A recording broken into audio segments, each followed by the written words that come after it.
drivers will have to be smarter with their smartphones. On Friday, Governor Tim Walz signed into law hands-free legislation. Under the bill approved, it would be illegal to hold a cell phone up to your ear while driving. The new law takes effect August 1st. Minnesota already bans texting, emailing, and web browsing while driving. The new hands-free law will carry a $50 fine for the first violation and $275 after that. The law does allow for hands-free calling through the use of Bluetooth connections. It also allows drivers to use GPS or audio features on your phone, but you can't tap or scroll your phone while you are driving. It's one of the fastest remodeling projects you'll ever see, and it's all in the name of veterans. The Hamel VFW got some help from Plymouth Beyond the Yellow Ribbon and Home Depot to remodel its restrooms.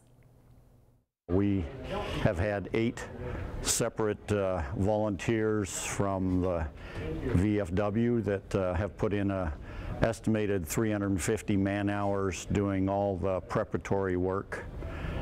We had 16 fine people from Home Depots throughout the metro area, like 4 or 5 different stores, to come today and assist us with the installation of the final materials. The rooms were essentially gutted, but with a lot of pre-planning and prep work, the massive install took place in just one day. We put in some new partitions to bring them up to ADA code, as well as installing some vanities and faucets and updating their toilets as well that were badly needed to be updated. Phase 2 will see the creation of a family restroom on the other side of the building later this year. Volunteers have been working to unearth and restore Graesar Park, which was built in the 1930s alongside Highway 100. Now there's a new push to raise money for the restoration.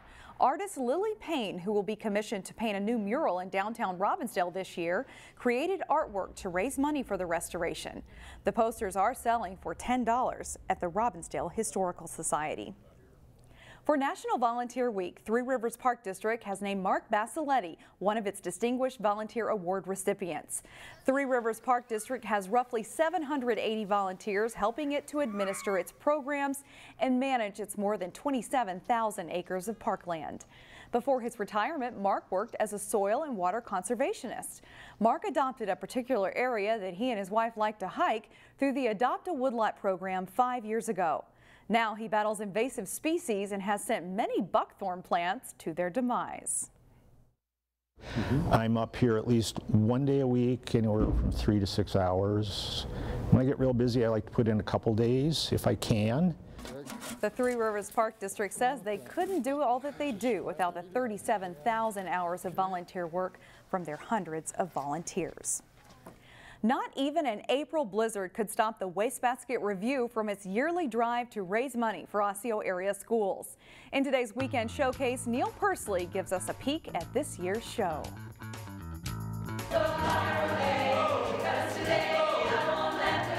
The Osseo Area Schools Wastebasket Revue has grown a lot in its 52 years. Number of people in the cast has increased, I think, over the years.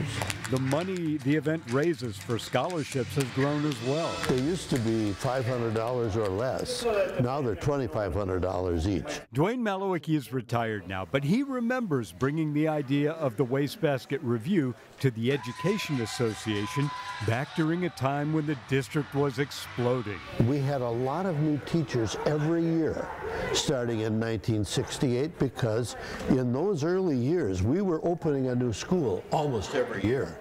The teachers and staff found it not only a great way to raise money for scholarships, but to connect and develop relationships with other teachers from across the district. There's just a lot of camaraderie in the show, and you get to network a lot, which is nice. So like you'll see someone in a different school and you'll be like, hey, I know you from Wastebasket, so that's kind of good too. So the fun and the camaraderie continue in this year's show, themed The Greatest Show, taking off from the movie The Greatest Showman. but the focus and the goals remain constant. And it's been going on for 52 years. With the completion of this year would be $1.3 million that we have put forth into scholarships for students to continue their education. As for Dwayne, this is all I'm at this year. I'm not on stage anymore, and I'm happy with that. I've been involved one way or another with every single one. For a weekend showcase from the greatest show on stage now at Park Center High School, Neil Persley, CCX News. The Wastebasket Revue production is Friday and Saturday at 7:30 p.m. and Sunday at 2:30, and all shows are at Park Center High School. Plymouth will celebrate the arts this weekend with an annual exhibition. The 23rd annual Primavera Art Show opened Friday morning. It features local and regional artists at the Plymouth Creek Center. The free show offers a broad range of art, everything from paintings and drawings to metal sculptures and glass art. It's amazing how much art there is in this community, and I think there's a real thirst for art in this community.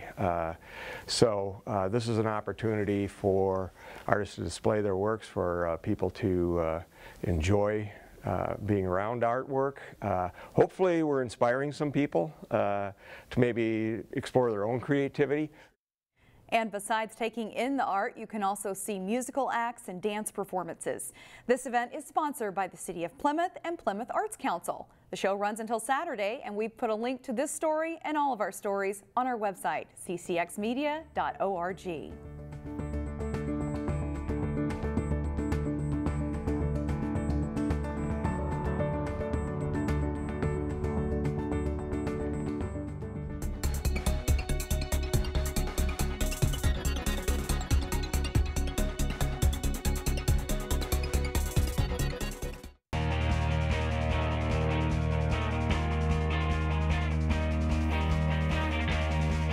Last month, the Hopkins girls basketball team capped off a perfect 32-0 season by winning the state Class 4A championship.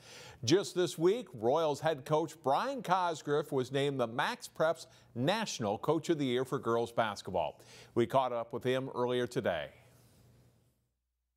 Well, I think it's really it's a nice honor, but it's an honor for our community as well as just our basketball program. I mean, my assistants were amazing this year, the parents were amazing, the players were amazing, our administration, it really all blended together. So I think it's a nice award for everyone in the Hopkins community. You have put so much time into this program and your coaches and your players over the years. Is this kind of a validation of all the work you've put in? You know, I don't know about that. A validation for me is when the players come back and want to be part of the program, or just come back to say hi or send you emails or something on Facebook. That's the true validation of it.